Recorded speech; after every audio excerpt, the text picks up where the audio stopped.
This is Jonathan Valley with Extra Toronto. I'm sitting here with James Loney, who is a Christian peace activist who was kidnapped along 3 other members of the Christian Peacemakers teams in 2005, and his new book Captivity about his experiences as a hostage in Iraq is coming out, or already came out a couple months ago. Mm-hmm. Yeah, and so you mentioned that during your captivity that your sexual identity as well as your relationship with your partner at the time had to be hidden, and I wondered sort of how, in retrospect, you feel about all that. Well, at the time it was I was worried and afraid that it could be found out, and it is a kind of minor miracle that it didn't get into the media. It's a kind of an interesting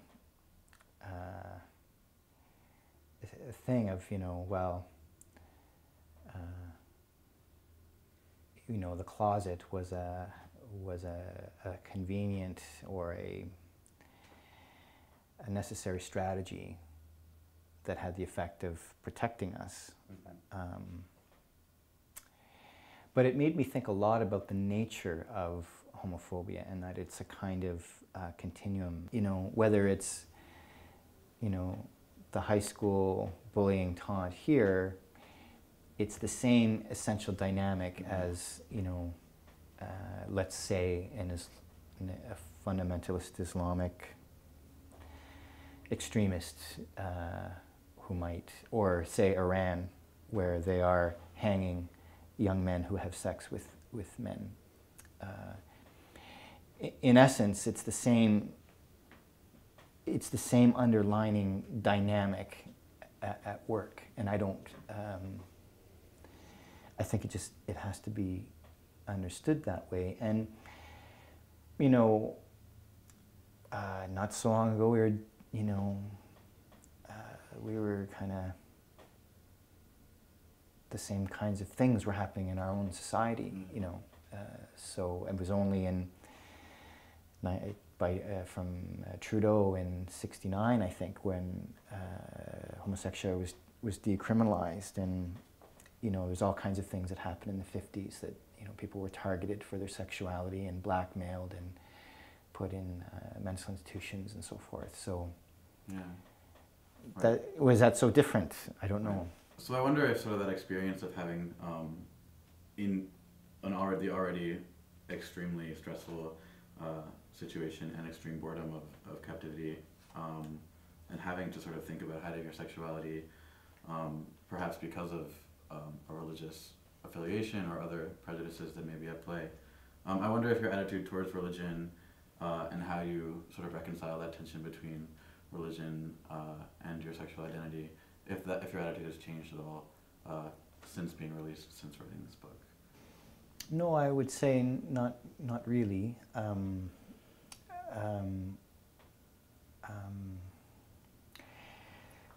I mean, for me,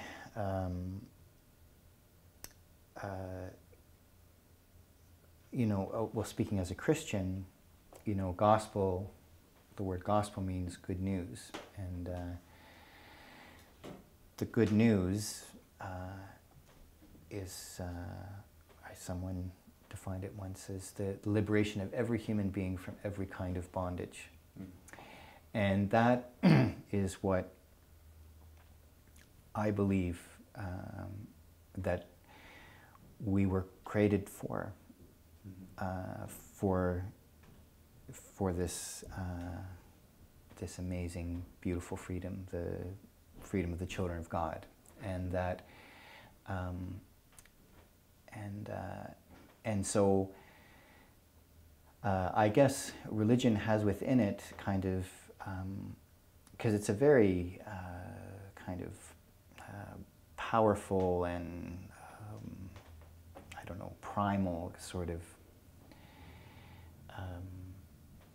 thing. Like, it deals with, the ultimate questions of who we are and where we come from, and like the sin, like, it's very powerful stuff, right? And within that, I think there's this tension that religion has and continues to be used, has been historically and continues to be used as a tool of the oppressor to maintain oppression.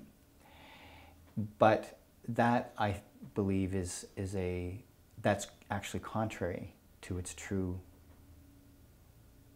purpose, or it's what it actually is, which is for the liberation of every human being. So it takes something very powerful because it's powerful and co-opts it and twists it and uses it in its contrary way. And we see that all the time, that the corporations and governments will co-opt the language of popular struggle, of liberation into some corporate slogan, or they'll take something and twist it around and repackage it to make it seem like it's progressive when it isn't. And I see that that's what is done with religion, in a sense. And for me, in my experience, I feel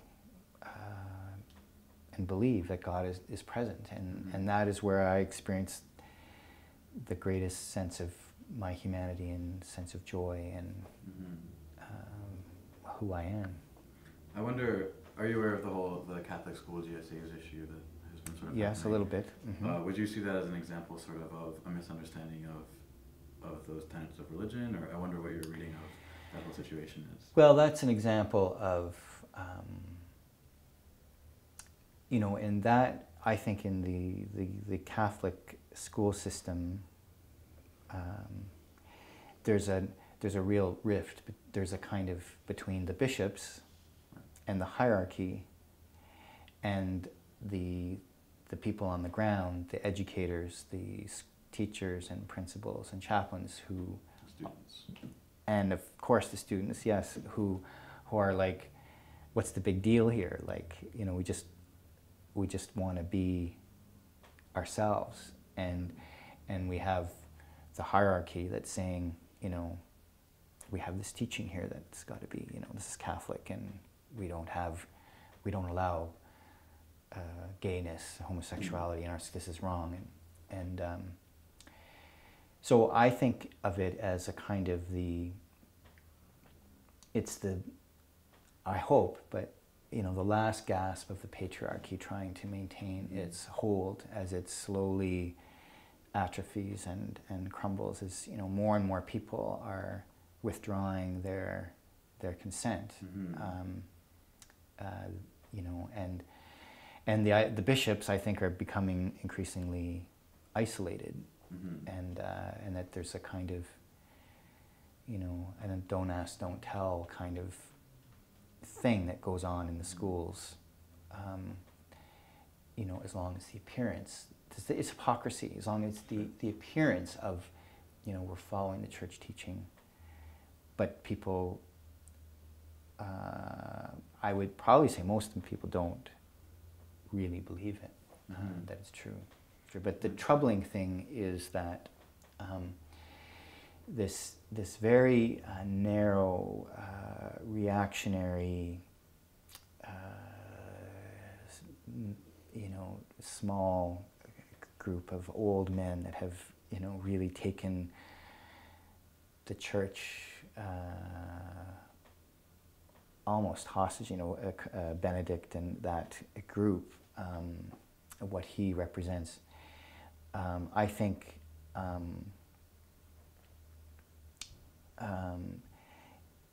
they would be happy with a kind of purified remnant church of what they see as kind of true Catholic believers, and maybe 85% of the people won't go to church and will have to close up, but the people that remain will be in fire with the true faith, and that's the very troubling kind of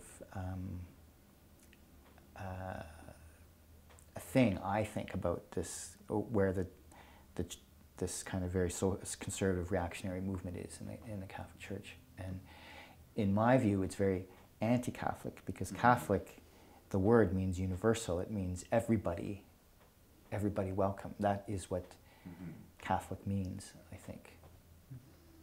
All right, well, thanks so much for speaking to us today, James. This is Jonathan with Extra Toronto. Thank you, Jonathan. His book Captivity is on shelves now. Thank you.